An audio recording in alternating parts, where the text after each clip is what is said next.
Some conversations begin with the person's work and quietly become something much deeper.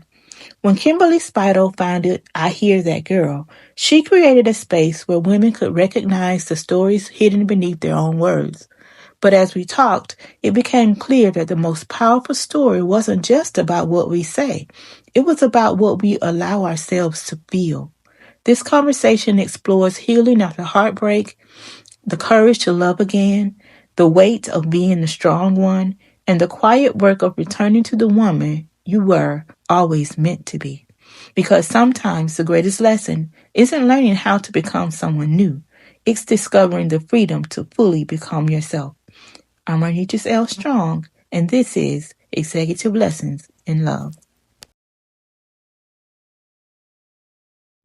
And watch your relationship finally grow. You've been the expert all along, just needed someone to show you where you belong. Executive lessons, lessons in love. The relationship you desire deserves an education. Love Elevated Academy, coming this August. Welcome back to another episode of Executive Lessons in Love. I am joined today by the founder of I Hear That Girl, Kimberly Spidle. Kimberly, thank you for taking time out to speak with me today. Thank you for having me. I appreciate it. Whenever I sit down with women who are building impactful platforms such as I Hear That Girl, I love that name, I'm always curious about the woman behind the work. So before everyone else knew who Kimberly was, who was Kimberly becoming behind the scenes? Mm. Whew.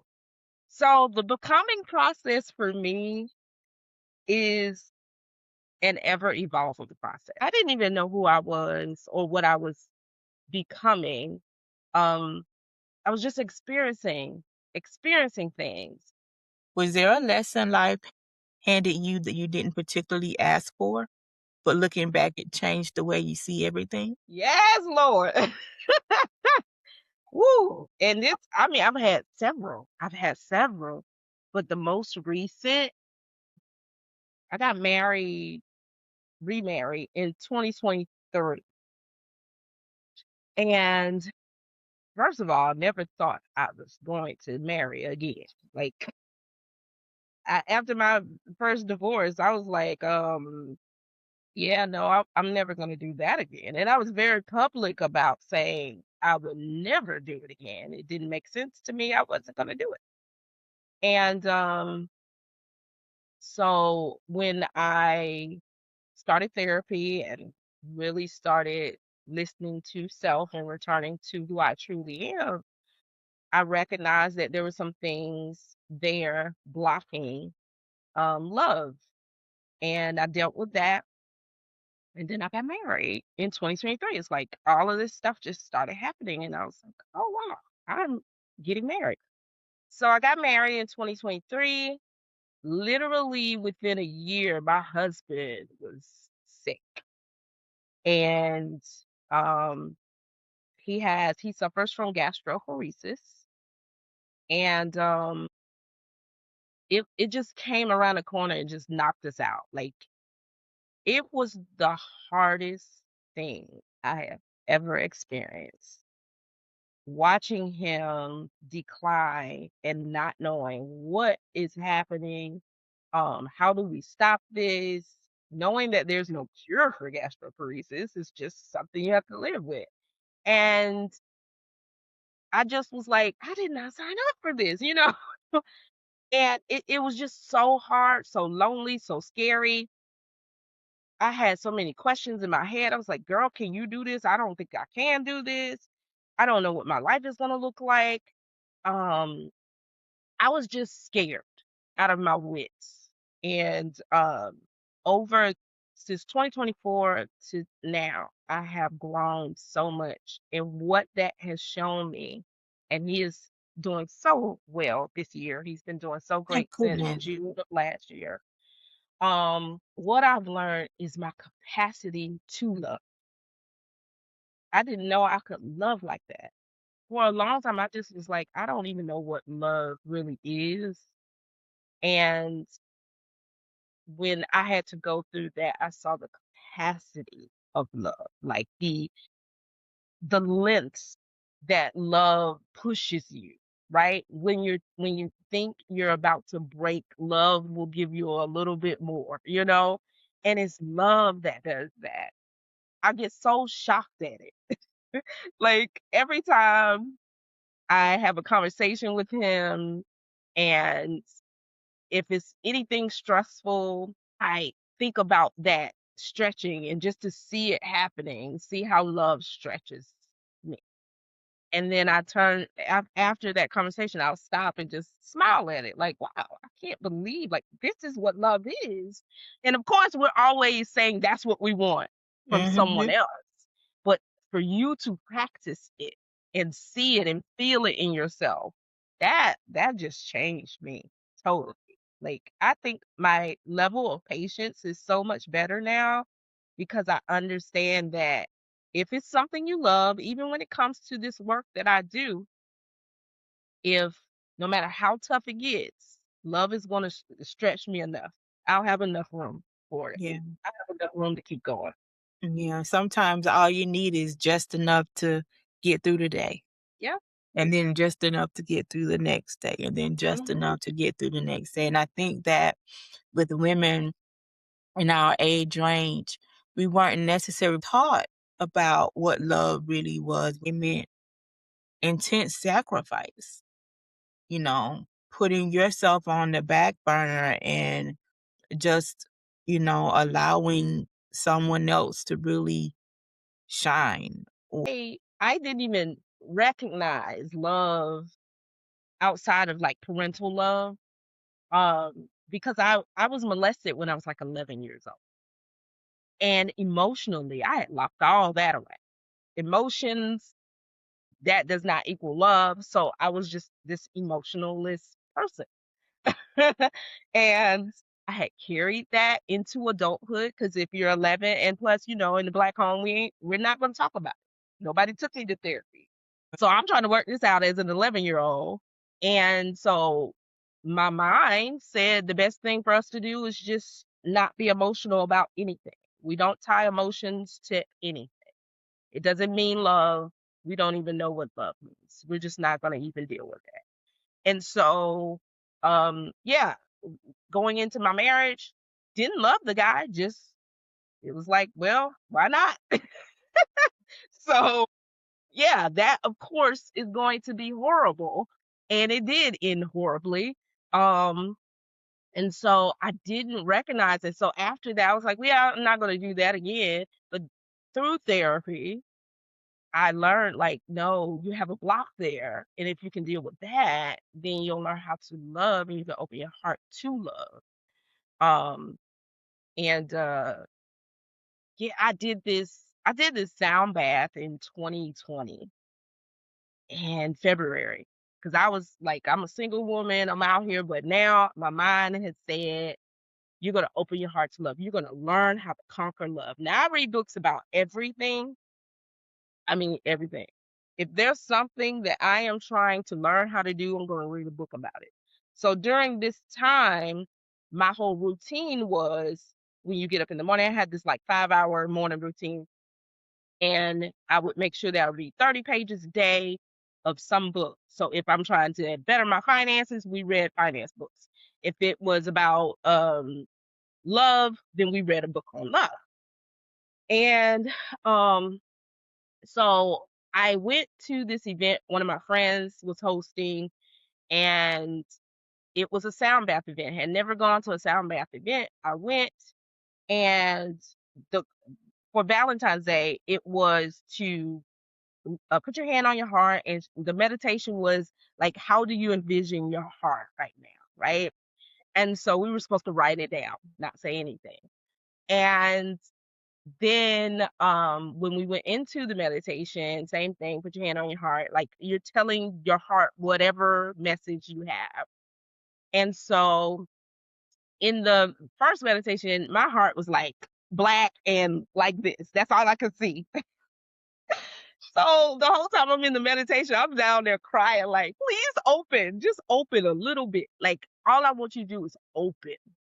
And by the end of the event, we did it again. And she was like, okay, so what did you guys see? And I was like, yeah, it's still not open. Like, it was barely open. Like, it was kind of unclenched, but not The crack. really. Yeah. And I was like so sad and so defeated. And she was like, no, you have to keep praying for it. And then we had to write something on this paper that we wanted to release and burn it. Girl, why I couldn't burn my paper? I had all the women at the event trying to light my paper on fire. As soon as they would light it, it would just go out. And so she said to me, she said, what made you choose this paper? I was like, it's the paper you had on the table. She was like, I know, but I had different kinds of paper. She was like, sometimes unconsciously, we do things for a reason you're not yet ready to release. And so she was like, it's okay. I'm crying, girl. I'm just like boo-hooing. And she's like, it's okay. Just take it home and you'll know when to try it again. So I took it home maybe 2 weeks later. Every day I'm just like, God, I just want to let this go. I just got to learn how to release it. I got to learn how to release it. Oh, it's called Letting Go, The Pathway to Surrender. That's like the Bible for me. And so I read that book and I was like, okay, I am ready to let this go. Mind you, this letter is to the person who molested me. And I lit that thing and it went up in smoke. My heart was different from that day forward. I tell that story all the time because, and I encourage my female friends to do a sound bath event like that if they can find one. Um, I don't know. It changed me. It changed me totally. And I feel like it doesn't matter what age you are. If you feel like there's a block because that alert is awareness, and your emotions are necessary. Absolutely. Because your emotions are the GPS. It says something's going on. Your emotions are your alarm system. So if you are blocking yourself from emotions, if you are feeling like, oh, I don't ever want to be hurt again, and you're blocking yourself off, you got to deal with it. Not for the sake of finding somebody else, but just for the sake of you being whole Yeah. and being Free. yourself. Yeah, because you're putting yourself in bondage, and it's not, as much as you're keeping love out, you're imprisoned, Mhm. and we're not meant to go through this life alone. Right. Um, one of the things that I appreciate most about your work, it's like you have a gift for hearing what people mean, not just what they say. So I thought we'd have a little bit of fun with that. We're Okay. going to play a quick game called I Hear That Girl. Okay. I'll read a statement a woman might say, and I want you to tell us what you hear beneath the words. Oh, this is Ready? good, girl. Every woman has a story. Sometimes it's hidden beneath the words. Let's play I Hear That Girl. I've built the career, bought the house, traveled the world. I should be happy, but something still feels missing. What do you hear? Ooh, anytime I hear that, like leading with the accolades, you haven't appreciated the true self, what's underneath that. That's what's missing is the real appreciation for self. Because traveling, okay, y'all, we done had our moment of everybody want to get a bag and travel, okay? Absolutely. And we got tons of airport pictures and stuff like that. But baby, it doesn't matter where you fly to.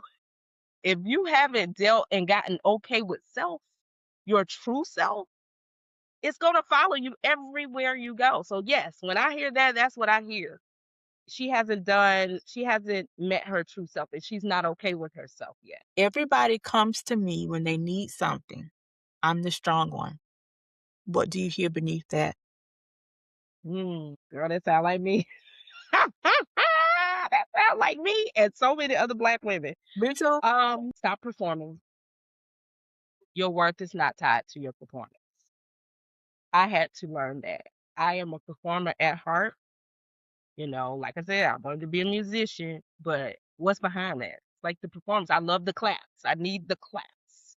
And I was that person for my family. I always been the justice fighter for my siblings, and I do that for my friends. Like I have to have the answer for you, and everybody comes and they're like, "Hey, you usually have the answers." It wasn't until my husband got sick when I didn't have any answers that I recognized it's okay not to have answers, and it's okay for me to need people. I need people now. And I literally told my friends, like, I know y'all think I'm strong and I'm the strong person. I'm the person y'all always reach out to, but I need you.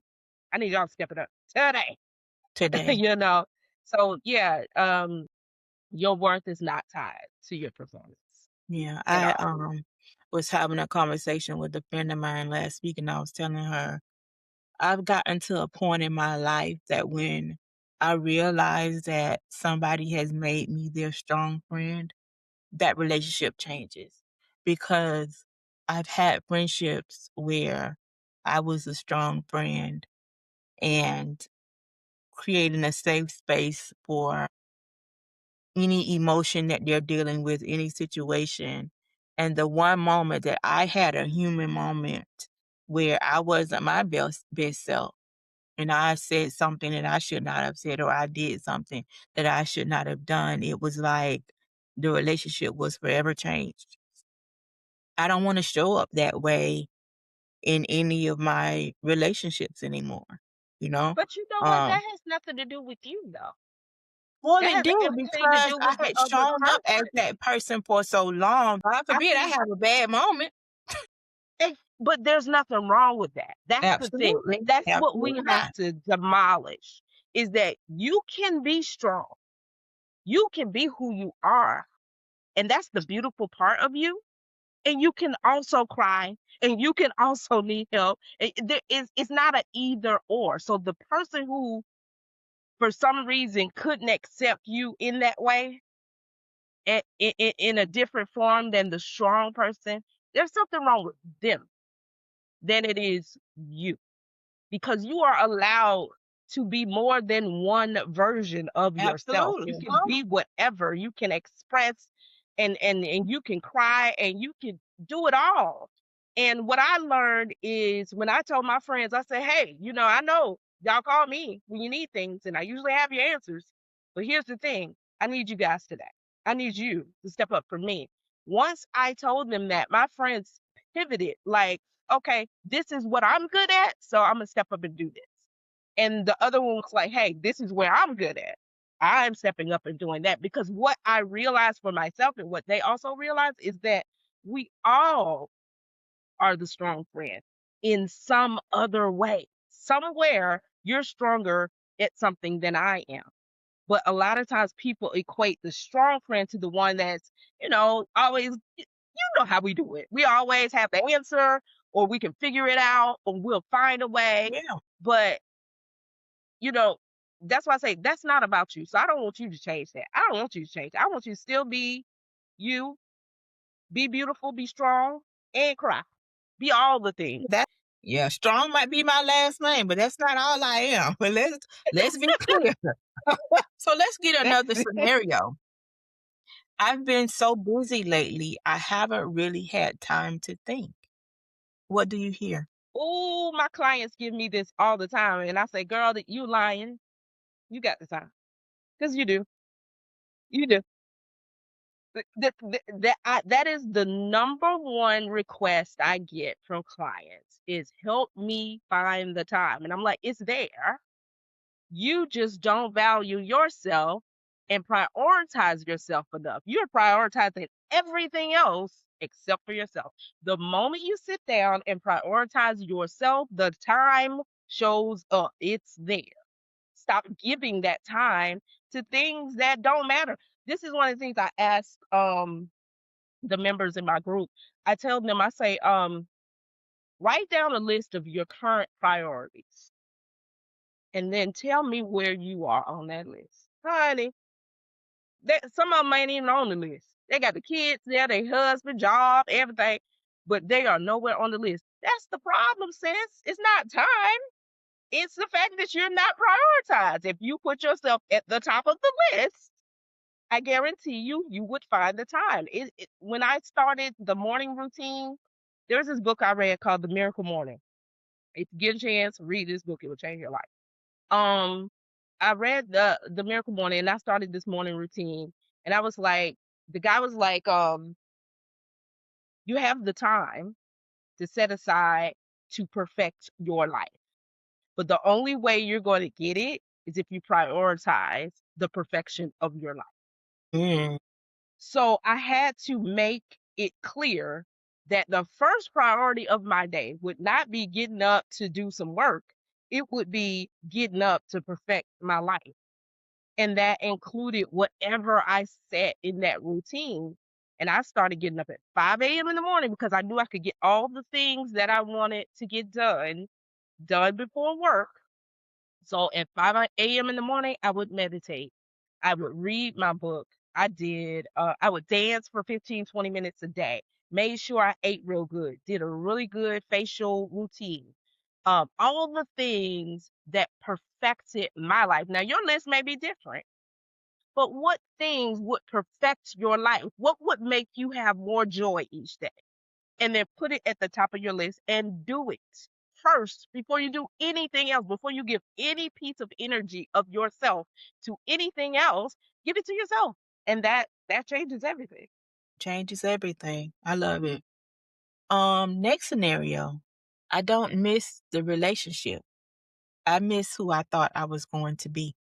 What do you hear? That is valid, and that is real, and that is called grieving.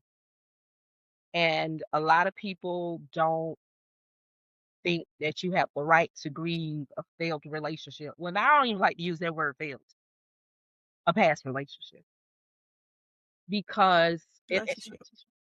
yeah, because I've been working with a lot of divorced women, and this is the thing that is never talked about: the grieving process. They just expect you after you get a divorce, oh, you should be done with him. There's no reason for you crying. What you crying for? Y'all get divorced so easy. Y'all get divorced so easy. I'm like, nobody gets divorced easy. Trust me. No, it's not easy. Nobody gets divorced easy. No, and And you're right. We so, should allow each other the time to grieve those things. yeah. The And life so you the thought you were grieving, going to have. yeah, the grieving Yeah. is what when they say I don't miss that, I miss what I thought I was going to have. Like when you get married, you're expecting a life for yourself. You envision a life for yourself. And when that is no more, now you are grieving that which you had, planned for. And then you also have that part of you that's like, oh, I got to start all over again. Now I have to come up with a new vision or a new direction for my life. Like that's valid and that is real. And I would tell that sister to allow yourself to grieve, girl. Go ahead and let it out. Yeah, let it out. It's only gonna bubble over some other area of your life. It's better to just go ahead Hmm. and deal with it. Um, what about this scenario? Nothing is wrong. I just don't feel connected to any of it anymore. Something is definitely wrong if you start out saying nothing is wrong. And then the just part of our lives, that is that's the language we use to minimize or edit a dream or desire for ourselves. So if you find yourself saying, I just want, you've already edited whatever you truly wanted. Because Mm-hmm. now you're cutting it down. Right. If I could just get up, baby, no, the just, no. Let's go back to ourselves. So something is wrong. And if you just don't feel like something's right, take the just out and you don't feel like something is You right know, just because got it's some. not. That's just what it is. I got everything I said I wanted. Now I'm wondering if I ever wanted it at all. It's not enough because you were chasing something. So you thought the things or the things that you said you wanted would heal the part that you're afraid to really deal with. So yeah, we get things, we chase men, we chase jobs, we chase travel. We've talked about that, right? We do all these things to distract us from the true On the root real work. cause issue. Right. And so if you get to the point where you have everything and it still doesn't feel like, that's because that's never really what you were wanting to heal. You need to go to the root cause and heal that root. And then the things that you have become add-ons. It's not something that you need. Right. All of that other stuff was just a distraction from the real work that needed to be done. Yeah. What about I keep telling people I'm not ready yet? Well, what you got to tell them for? Yeah, yeah. Nobody asked you. So I keep telling people, you don't. What are you making this announcement for, right? So if you find yourself in need of telling people, having to tell people, or feeling like you need to tell people, you're really trying to tell yourself. You're really trying to tell yourself. Like, just be, if you're cool with whatever your decision is and you stand firm on that, I would never have to tell anybody why I'm doing something or why I'm not doing something. I just am. This is why I hate the word try. When people tell me I'm gonna try to do, no, you're not. You either are or you won't. And I'm just that way. It's like, if I've made up my mind to do something or not to do something, it just is what it is. That's just what There's it is. no need for me to explain myself. And you'll see it when it happens. Like, who am I answering to? We grown. I don't even have to explain myself. Like, somebody asked me something to do something last week, and I was just like, no. They looking like I was going to explain. No, it's a complete sentence. No, I mean, no. But it took me a lifetime to get there because I always felt like I had to have a reason. Just, the reason is that I don't want to. And that's a very valid reason. What about I don't know if I'm burned out or if this is just adulthood? What do you hear? You burned out. Hey, they say the answer. They say the thing all the time. That's why I love just sitting and listening to people and observing people, because people say the thing all the time. When I was dating, people my homeboy, he would say, these guys could be lying to you. I said, no, they can't. They're gonna say whatever, right? But Mm-hmm. the truth is still in the sentence. Right. The problem is when people get caught up in other people's lives is that you are trying to hear what you want to hear. Want to hear, right? Put your own interpretation on it. And they told you. But if you have to start your sentence by saying, I don't think it's burnout, but you know what a but is. Once you put but in there, Everything before the but was a lie. Right. Okay. So you know it's burnout. You know it is, girl. You're just trying to make it sound cute. Trying to make it sound cute. A sentence women say all the time that immediately makes you think, I hear something else entirely. Man. Well, of course, anytime somebody say it, I'm not trying to be mean. Yeah, you Girl, are. yeah, you are. Just say it with your chest. Just say it already. Like, I mean, we grown. I'm trying to think what else. I don't know. Oh, that's a good one. You should have gave that to me early, girl. I should have gave it to you earlier. I would have pondered on that one. That's a good one because there's so many. Like, there's so many things that people say. That's why I say they say the thing all the time. People say the truth, and then there's something else. It's always wrapped up in something else. Yeah. You're But wrapping people it say up, trying to make it's it in cute. there. And Yeah. every now and then you'll get people who just give you the truth. And you know what? People don't like it. It's like they are at a birthday party and you gave them an unwrapped gift. That's how it is. People don't like the truth. Like, Yeah. why are we wrapping gifts anyway when you gonna tear the paper off? Tear the paper up and throw it away. Just making it pretty on the outside. Yeah. Did not just give you the gift. Mm-hmm. But that's how people are about your messages. If you give them the truth, they don't like that. They want it wrapped up pretty. So people always they give you the truth. It's wrapped up. And there are some people, and you better treasure those people that just give you the truth. Honestly, just treasure those people. What strikes me is that every one of those answers points back to something deeper than the words, whether it's fear, disappointment, identity, purpose, exhaustion, hope. There's often a story underneath the story. And I think that's the part of what makes your work resonate with so many women.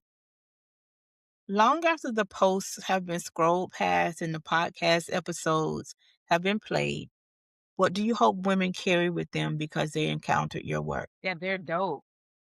That every unique thing about them is what makes them dope, and that it should be extremely valued.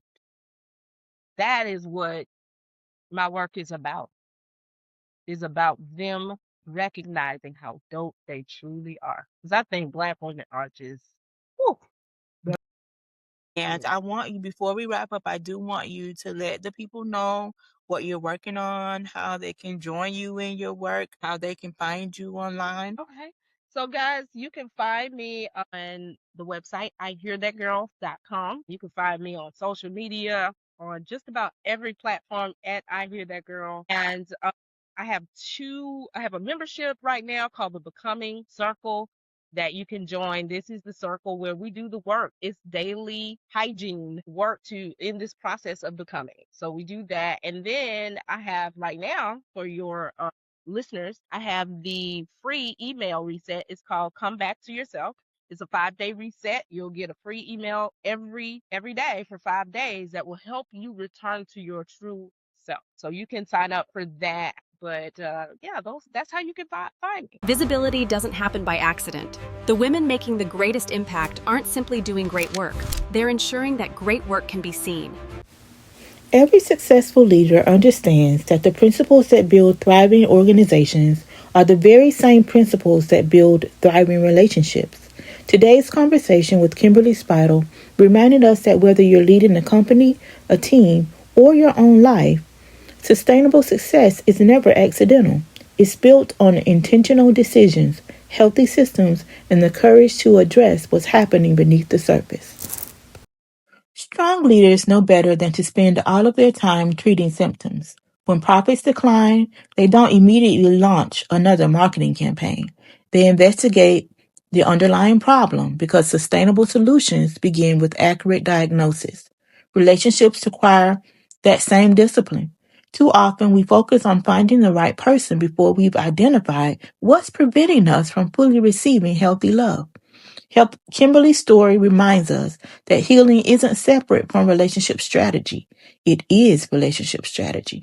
The strongest relationships, like the strongest organizations, are built by addressing root causes instead of reacting to surface problems.